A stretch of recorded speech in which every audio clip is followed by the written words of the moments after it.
Dalam hati Abu Nawas, hatinya deg-deg ser melihat para janda yang sangat cantik-cantik sekali. Assalamualaikum semuanya. Bagaimana kabar kalian? Semoga selalu diberi kesehatan dan dimudahkan rezekinya oleh Allah. Amin ya robbal alamin. Suatu hari Abu Nawas memutuskan untuk pergi ke sebuah kota jauh untuk urusan yang tidak kalah penting dari sekedar mencari ilmu. Dengan langkah penuh semangat, ia berjalan menyusuri jalan setapak sambil bersendandung riang. Namun, perjalanan jauh itu membuat kakinya lelah dan tubuhnya letih. Ketika hari mulai beranjak siang, Abu Nawas memutuskan untuk beristirahat di bawah sebuah pohon besar di tengah hutan. Angin sepoi-sepoi membuat matanya semakin berat, hingga akhirnya ia tertidur pulas. Namun saat terbangun, suasana di sekelilingnya sudah berubah. Hari sudah gelap gulita dan suara-suara binatang malam mulai terdengar nyaring. Abu Nawas merasa bingung dan sedikit cemas. Wah, bagaimana ini? Hari sudah malam dan aku masih di tengah hutan, gumamnya. Ia pun berdiri dan mengamati sekelilingnya. Dari kejauhan tampak cahaya dari beberapa rumah yang menyala redup. Syukurlah ada kampung di dekat sini, ujarnya dengan lega. Dengan langkah hati-hati, Abu Nawas berjalan menuju kampung itu. Sesampainya di sana, ia mendapati kampung tersebut tampak sunyi, namun cukup terang oleh lampu minyak. Abu Nawas mengetuk pintu salah satu rumah. Seorang wanita membuka pintu dan tersenyum ramah. Silahkan masuk tuan, Anda pasti lelah. Terima kasih bu, kata Abu Nawas sambil tersenyum sopan. Setelah masuk, wanita itu menawarkan makanan dan minuman. Sambil makan, Abu Nawas pun bertanya, apa nama kampung ini bu? Wanita itu menjawab sambil tersenyum samar. Ini adalah kampung janda tuan. Semua wanita di sini adalah janda. Abu Nawas tersedak mendengar jawaban itu. Oh, jadi kampung ini hanya dihuni oleh janda. Wanita itu mengangguk. Benar tuan. Dan ada satu peraturan di sini tuan. Setiap pria yang datang ke kampung ini harus menikahi salah satu dari kami sebelum ia diizinkan pergi.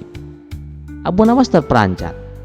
Ia merasa seperti masuk ke dalam sebuah jebakan. Bagaimana bisa ia menikah hanya karena kebetulan bermalam di sini? Wah, gawat, pikir Abu Nawas. Aku harus mencari cara untuk keluar dari sini tanpa harus menikah. Abu Nawas pun berpikir keras semalaman. Keesokan paginya, para janda sudah berkumpul di depan rumah, menunggu Abu Nawas keluar. Mereka siap untuk memilih Abu Nawas sebagai suami. Dengan tenang, Abu Nawas keluar dan tersenyum lebar. Wahai ibu-ibu sekalian, aku merasa sangat terhormat sudah diizinkan menginap semalam. Dalam hati Abu Nawas, hatinya deg-deg ser melihat para janda yang sangat cantik-cantik sekali. Namun Abu Nawas sudah berjanji kepada istrinya, dia hanya akan menikah sekali seumur hidup dan akan setia kepada istrinya sampai mati. Salah seorang janda menyahut, Tuan Abu Nawas, menyapa dengan ramah dan sangat lembut. Tuan bisa memilih salah satu dari kami para janda untuk dijadikan istri tuan. Lalu Abu Nawas menjawab, ibu-ibu, sebelum aku menikahi salah satu dari kalian, aku harus menjalankan ritual khusus yang diwariskan oleh keluargaku. Para janda terheran-heran. Ritual apa itu? Tanya salah satu dari mereka. Abu Nawas menjawab dengan serius.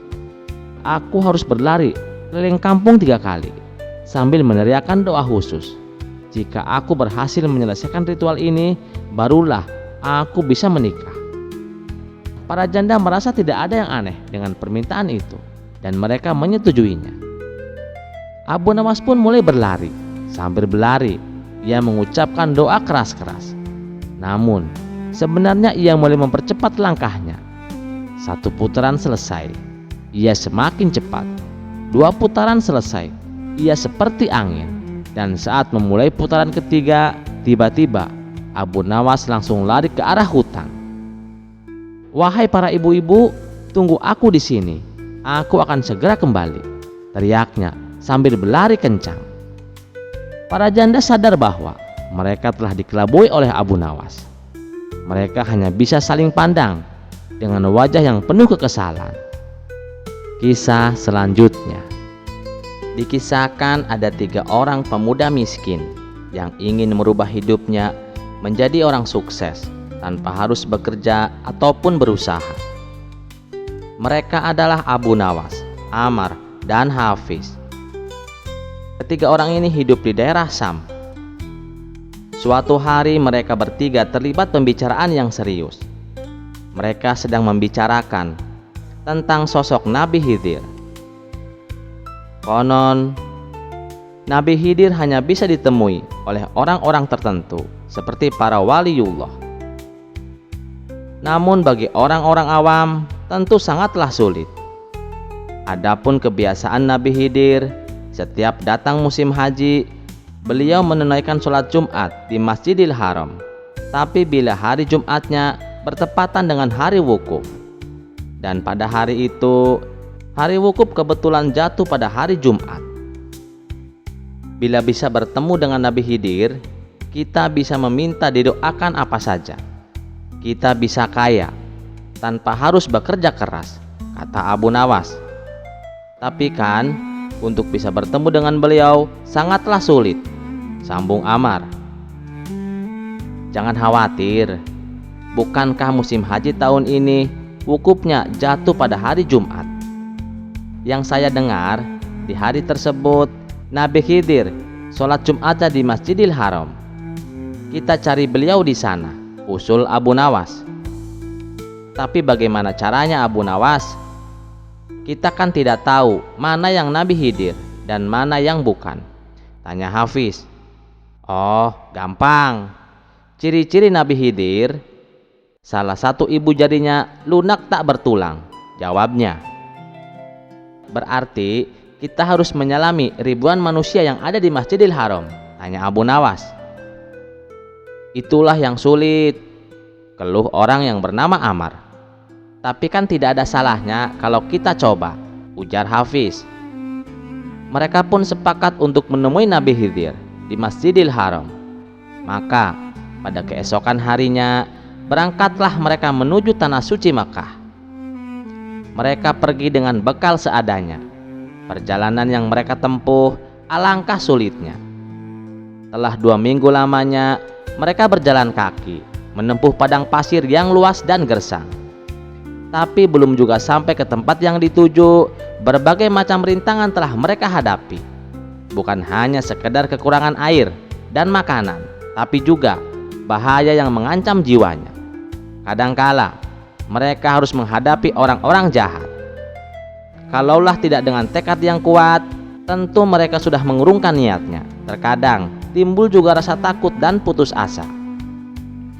Tetapi bila ingat Nabi Khidir, bangkitlah semangatnya. Akhirnya semua rintangan tersebut dihadapinya dengan sabar dan tabah.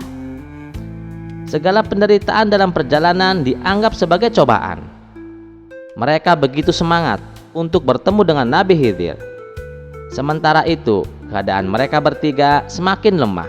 Kakinya bengkak-bengkak karena dibakar oleh panasnya padang pasir yang gersang. Apabila siang hari, mereka dibakar oleh panasnya matahari.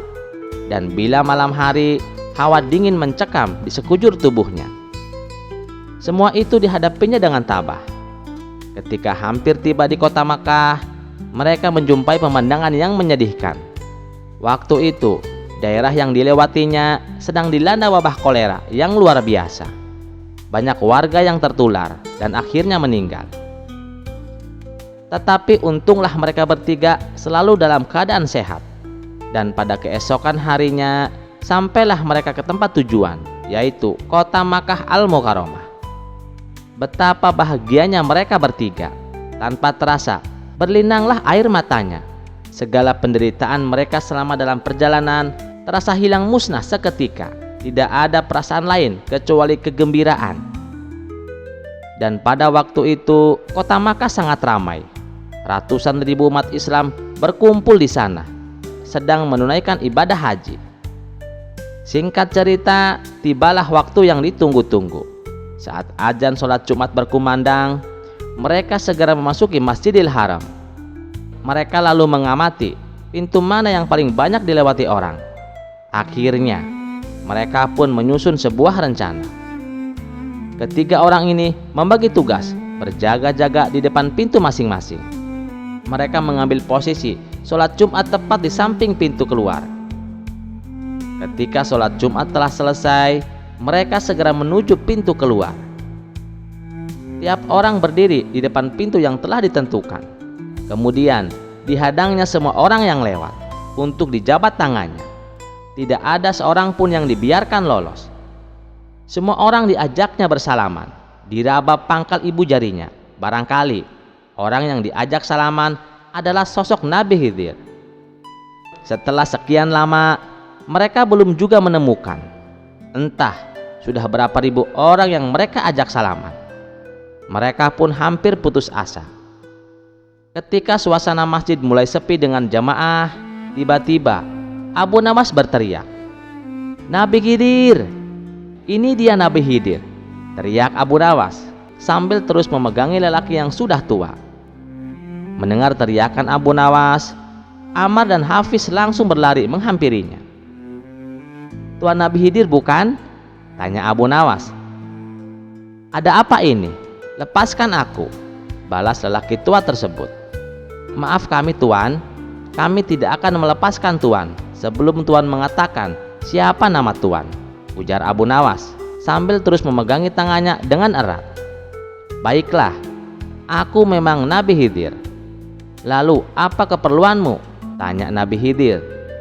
"Alhamdulillah, alangkah bahagianya kami semua. Begini wahai Nabiullah."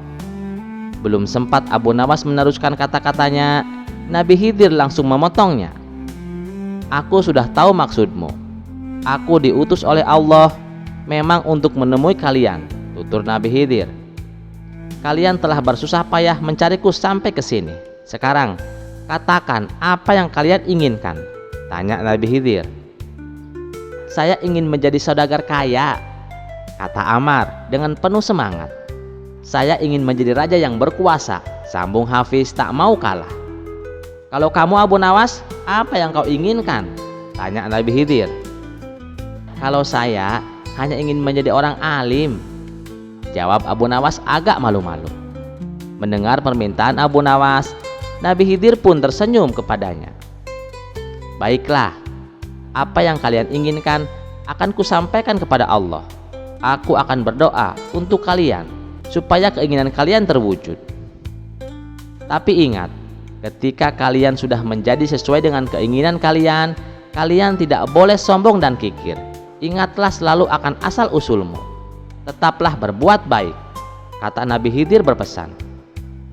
"Insya Allah kami akan menaati semua ucapanmu wahai Nabiullah," jawab mereka. "Lalu kemana kami harus pergi?" tanya Abu Nawas kepada Nabi Khidir. "Kau Ammar, pergilah ke arah timur, sedangkan kau Hafiz, pergilah ke arah barat, dan kau Abu Nawas, pulanglah ke kampung halamanmu." Selesai menyampaikan pesan tersebut, Nabi Khidir segera berlalu. Tapi baru saja berjalan beberapa langkah, tiba-tiba beliau hilang begitu saja. Kisah selanjutnya. Di sebuah desa yang terletak di kaki bukit, penduduk mulai merasa resah. Dalam beberapa minggu terakhir, mereka mengalami kehilangan uang secara misterius. Setiap pagi uang yang disimpan di bawah bantal hilang tanpa jejak. Tak hanya itu, barang-barang kecil seperti perhiasan dan barang berharga lainnya juga menghilang begitu saja. Semua orang di desa mulai saling berbisik, dan tak lama desas-desus pun muncul bahwa ada tuyul yang suka mencuri yang berkeliaran di sekitar desa mereka. Melihat keadaan yang semakin kacau, para penduduk memutuskan untuk meminta bantuan kepada Abu Nawas. Abu Nawas pun lalu dipanggil untuk datang ke desa tersebut. Setelah mendengarkan cerita dari para penduduk, Abu Nawas tersenyum lebar. "Tenang, jangan khawatir. Aku akan mengatasi masalah ini. Tapi ada satu syarat," kata Abu Nawas dengan suara yang penuh misteri. Semua orang pun penasaran. "Apa syaratnya Tuan Abu Nawas?" tanya salah seorang penduduk. Abu Nawas mengangguk pelan lalu berkata, "Aku akan memecahkan masalah ini, tapi kalian harus mengikuti rencanaku sepenuhnya, tanpa ada yang boleh mengubahnya." Tanpa pikir panjang, para penduduk desa langsung mengangguk. Mereka ingin masalahnya ini segera selesai. Malam itu Abu Nawas mengumpulkan seluruh penduduk di balai desa dan menjelaskan rencananya. Setiap orang harus meletakkan segenggam uang di bawah bantal, tapi bukan sembarang uang. Uang itu harus dilapisi dengan getah lengket dari pohon nangka. Warga yang mendengarnya agak kebingungan, tetapi mereka tetap mengikuti saran Abu Nawas. "Tunggu dulu," teriak Abu Nawas lagi. "Selain itu, aku juga akan meletakkan mangkuk penuh tepung di setiap sudut rumah. Kalian harus memastikan tepung itu tersebar dengan rapi." Para penduduk mulai melihat keanehan dalam rencana itu, namun mereka mempercayai Abu Nawas yang terkenal cerdik. Mereka pun melakukan apa yang diminta meskipun tak sepenuhnya mengerti. Malam pun tiba, dan seperti yang sudah diperkirakan, muncullah sesosok tuyul kecil datang dengan diam-diam. Ia telah mengetahui kebiasaan penduduk desa yang menyimpan uang di bawah bantal saat tidur. Dengan langkah hati-hati, tuyul itu menuju rumah pertama dan melihat segenggam uang tergeletak di bawah bantal. "Hah, jackpot," pikir tuyul. Senyum lebar muncul di wajah kecilnya. Namun begitu tangan tuyul menyentuh uang tersebut, ia merasa ada sesuatu yang aneh. Tangannya tiba-tiba lengket. Ia mencoba menarik uang itu, tetapi semakin ia menarik, semakin lengket tangannya. Getah pohon nangka yang dilapiskan pada uang membuat tangan tuyul semakin terperangkap. Ia pun mulai panik. Tuyul itu mencoba menggosokkan tangannya ke tubuhnya agar getahnya hilang, tapi justru semakin lengket. "Aduh, kenapa ini?" pikirnya semakin bingung dan frustasi. Ia berlari keluar mencoba menghindar, tetapi masalahnya semakin parah. Getah lengket itu telah menempel di tubuhnya dan kini ia berlumuran kotoran. Di luar rumah, Abu Nawas telah menyebarkan tepung di lantai. Tepung itu membuat jejak langkah tuyul terlihat jelas di malam yang gelap. Dengan tenang, Abu Nawas memerintahkan para penduduk untuk mengikuti jejak tepung yang meninggalkan jejak kecil dan berlumuran getah. Mereka berjalan perlahan-lahan, mengikuti jejak itu dengan penuh harap. Jejak itu mengarah ke sebuah pohon besar di pinggir desa. Di bawah pohon, dengan tubuh penuh tepung dan getah, tuyul itu terlihat kelelahan dan putus asa. "Aku kalah. Aku tidak bisa lari lagi," teriaknya dengan suara melengking. Abu Nawas mendekati tuyul yang ketakutan itu dan tersenyum licik. "Jadi, kau adalah penyebab hilangnya uang-uang di desa ini," kata Abu Nawas sambil menatap makhluk kecil itu dengan penuh perhatian. Tuyul yang tampak lelah dan malu memohon dengan suara gemetar, "Ampun Tuan Abu Nawas, aku hanya ingin uang sedikit. Jangan tangkap aku. Aku janji tidak akan mencuri lagi." Abu Nawas menatap tuyul itu sebentar, lalu tertawa kecil.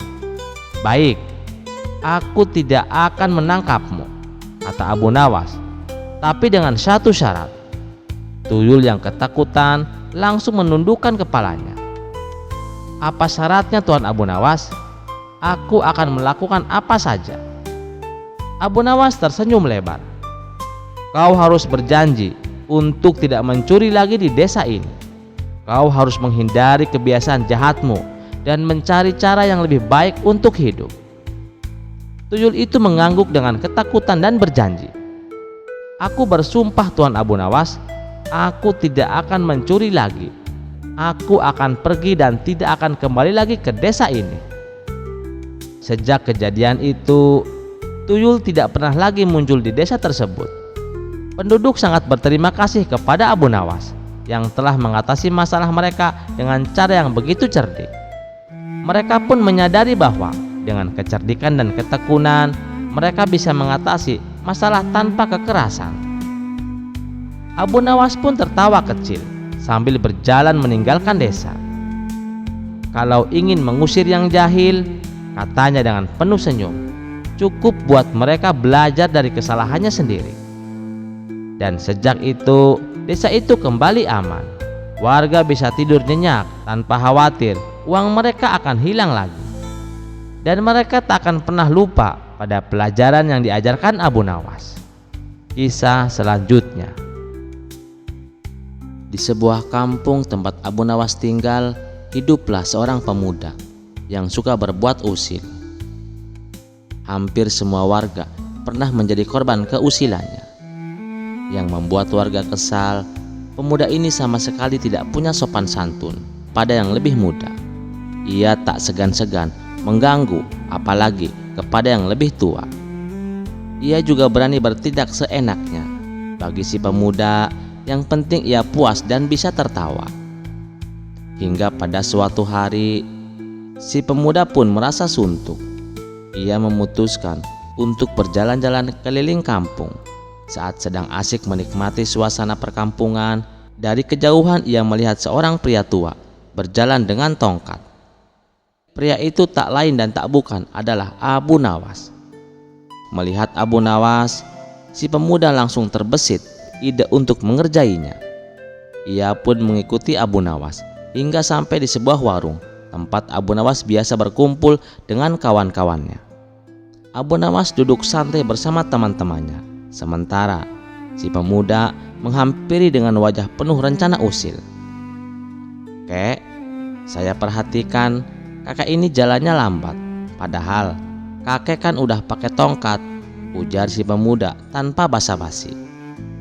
Kedatangan si pemuda yang tiba-tiba dan ucapannya yang kurang sopan membuat Abu Nawas sedikit terkejut. Namun dengan tenang Abu Nawas menjawab, "Saya ini kan sudah tua, wajar kalau saya jalannya lambat. Beda dengan kamu yang masih muda." "Ya iya sih kek. Nah, karena kakek ini sudah terlihat sangat tua, kira-kira kapan kakek mati?" tanya si pemuda sambil tersenyum lebar. Ucapan itu membuat orang-orang di warung tersentak, termasuk Abu Nawas. Tapi dengan tenang, Abu Nawas bertanya, "Maaf anak muda, bisa kamu jelaskan maksud pertanyaanmu tadi?"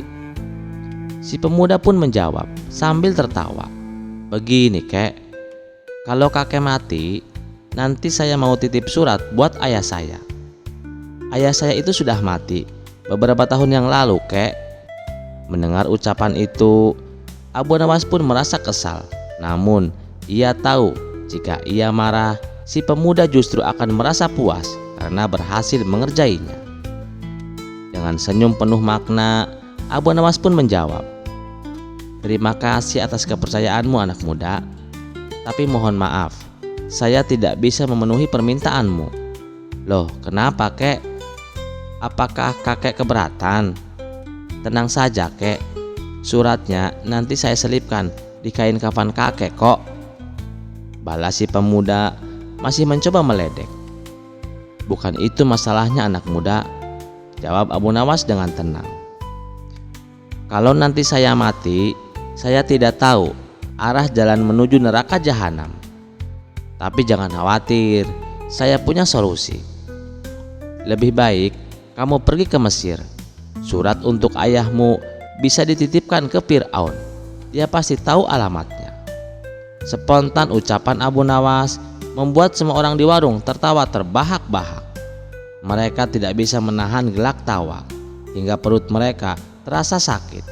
Sementara itu, wajah pemuda mendadak pucat dan menahan malu tanpa berkata apa-apa lagi. Pemuda itu langsung pergi meninggalkan warung dengan langkah yang gontai. Kisah selanjutnya. Suatu hari, Abu Nawas sedang berjalan-jalan di pasar. Ia menikmati suasana hiruk-pikuk di sana, sampai langkahnya terhenti oleh seorang saudagar kaya yang terkenal serakah. Saudagar itu menghampiri Abu Nawas sambil tersenyum sinis. "Hai Abu Nawas," sapanya. "Aku dengar kau punya banyak akal untuk mendapatkan uang. Apakah kau punya trik baru untuk membuatku lebih kaya lagi?" tanyanya dengan nada meremehkan. Abu Nawas hanya tersenyum kecil. "Oh, tentu saja Tuan Saudagar," jawabnya. "Aku bahkan bisa menjual sebuah bangunan yang sangat besar, mewah, dan tak ternilai harganya kepada Anda. Bangunan ini akan membuat Anda dihormati semua orang." Mata saudagar itu langsung berbinar. "Bangunan seperti itu di mana letaknya? Cepat tunjukkan padaku, dan aku akan membelinya berapapun harganya." Abu Nawas mengangguk sambil tersenyum. "Ikut denganku sekarang juga ke pusat kota. Anda akan melihatnya sendiri." Tanpa pikir panjang, saudagar itu mengikuti Abu Nawas ke tengah kota. Sesampainya di sana, mereka berdiri di depan sebuah masjid besar yang megah. "Ini dia," kata Abu Nawas dengan penuh percaya diri. "Masjid ini adalah bangunan paling indah di kota. Setiap hari ratusan orang datang ke sini. Jika Anda memilikinya, semua orang akan menghormati Anda." Saudagar itu memandangi masjid dengan penuh kekaguman. "Benar juga," gumamnya. "Masjid ini besar, kokoh, dan selalu ramai. Kalau aku memilikinya, aku pasti akan menjadi orang yang paling disegani di kota ini." Abu Nawas tersenyum licik. "Baiklah kalau begitu. Masjid ini kuberikan padamu seharga 100 keping emas." Tanpa pikir panjang, saudagar itu menyerahkan 100 keping emas kepada Abu Nawas. Setelah menerima uangnya, Abu Nawas segera pergi sambil menahan tawa. Keesokan harinya, saudagar itu kembali ke masjid dengan penuh kebanggaan. Ia berpikir untuk mulai menarik sewa dari orang-orang yang datang. Namun, ketika ia menyatakan kepemilikannya atas masjid, orang-orang di sana langsung marah. "Apa maksudmu mengaku-ngaku masjid ini milikmu? Ini rumah ibadah, bukan milik pribadi," seru mereka. Saudagar itu kebingungan dan merasa dipermalukan. Ia segera berlari mencari Abu Nawas untuk meminta penjelasan. Saat menemukannya, saudagar itu langsung memarahi Abu Nawas. "Kau menipuku, Abu Nawas. Kau menjual masjid yang bukan milikmu." Namun Abu Nawas tetap tenang. "Tuan saudagar, aku tidak pernah menipu Anda. Bukankah sudah kukatakan bahwa ini bangunan yang tak ternilai harganya dan dihormati oleh semua orang? Anda sendiri yang salah memahami. Lagi pula, masjid adalah rumah ibadah, bukan untuk diperjualbelikan." Saudagar itu terdiam, sadar bahwa keserakahan telah mempermalukannya di depan orang-orang. Sementara itu, para penduduk yang mendengarkan kisah ini tertawa terbahak-bahak, mengagumi kecerdasan Abu Nawas. Dan dari kejadian ini, saudagar itu pun akhirnya belajar satu hal penting: keserakahan hanya akan membawa kerugian. Kisah selanjutnya. Pada suatu hari, raja mendengar kabar tentang seorang ulama di negeri seberang yang melakukan tapa rendang. Ulama itu duduk merendam dirinya di sungai selama berhari-hari demi mendapatkan pencerahan. Mendengar hal itu, raja sangat terkesan dan ingin membuktikan apakah ada di kerajaannya yang bisa melakukan hal yang serupa. Tentu saja, orang yang langsung terlintas di pikiran raja adalah Abu Nawas. Ia pun memanggil Abu Nawas ke istana. "Abu Nawas," kata raja dengan nada serius, "aku mendengar ulama di negeri seberang bertapa dengan cara merendam diri di sungai. Aku ingin kau melakukan hal yang sama. Buktikan bahwa kau juga bisa mencapai pencerahan seperti dia." Mendengar perintah raja, Abu Nawas berpikir keras. Perintah ini tidak biasa, bahkan bisa dibilang berat. Tapi seperti biasa, akalnya yang cerdik sudah mulai bekerja. Dengan wajah tenang, ia menjawab, "Baik tuanku, hamba akan melaksanakan perintah ini dengan sepenuh hati. Besok pagi hamba akan bertapa di sungai." Keesokan paginya, Abu Nawas berangkat ke sungai dengan ditemani beberapa pengawal raja. Mereka bertugas memastikan Abu Nawas benar-benar menjalankan tapa rendam. Namun, Abu Nawas yang cerdik sudah punya rencana. Sesampainya di tepi sungai, Abu Nawas menyiapkan tikar, secangkir teh hangat, dan beberapa cemilan. Pengawal yang melihat itu langsung kebingungan. "Abu Nawas, apa yang kau lakukan? Bukankah kau harus masuk ke dalam air untuk bertapa?" tanya salah satu pengawal. Dengan senyum tenang, Abu Nawas menjawab, "Tenang saja, aku tahu apa yang kulakukan." Ia lalu menggulung celananya hingga lutut, berjalan ke tepi sungai, dan duduk santai di atas batu besar yang ada di sana. Kakinya hanya sedikit menyentuh air, sementara ia menyeruput teh hangat dan menikmati cemilannya. Melihat itu, para pengawal semakin bingung. "Abu Nawas, ini bukan tapa rendam. Kau harus masuk ke dalam air, bukan duduk santai seperti ini." Namun, Abu Nawas tetap tenang. Dengan nada bijak, ia berkata, "Kalian tidak memahami esensinya. Yang penting adalah hatiku yang tenggelam dalam kedalaman makna sungai ini, bukan tubuhku. Jika hatiku sudah terhubung dengan air, itu berarti seluruh jiwa dan ragaku sudah berendam." Para pengawal terdiam. Mereka tidak tahu harus membantah bagaimana. Logika Abu Nawas memang sulit dipatahkan. Setelah beberapa jam, Abu Nawas kembali ke istana untuk melapor kepada raja. "Tuanku," kata Abu Nawas dengan wajah penuh kebijaksanaan, "hamba sudah melaksanakan tapa rendam seperti yang Tuan perintahkan." Raja penasaran. "Bagaimana perasaanmu setelah bertapa, Abu Nawas? Apakah kau mendapatkan pencerahan?" Dengan penuh percaya diri, Abu Nawas menjawab, "Tentu tuanku, hamba menyadari sesuatu yang luar biasa. Pencerahan sejati tidak memerlukan seluruh tubuh tenggelam di air. Cukup dengan merendam kaki, minum teh hangat, dan merenung, hati hamba sudah menyatu dengan alam." Awalnya raja hendak marah karena merasa Abu Nawas tidak sungguh-sungguh. Namun, mendengar jawaban itu, raja justru tertawa terbahak-bahak. "Abu Nawas, kau memang selalu punya cara unik untuk keluar dari situasi sulit. Baiklah, aku puas dengan tapa rendammu," ujar raja sambil tersenyum. Abu Nawas pun tersenyum lebar, bangga karena sekali lagi ia berhasil menjalankan perintah raja dengan kecerdikannya. Kisah tapa rendam yang unik ini membuat seluruh istana tertawa dan mengagumi kecerdikan Abu Nawas. Sekian dulu perjumpaan kita kali ini. Sampai jumpa di kisah selanjutnya. Terima kasih yang sudah setia menonton channel ini. Wassalamualaikum warahmatullahi wabarakatuh.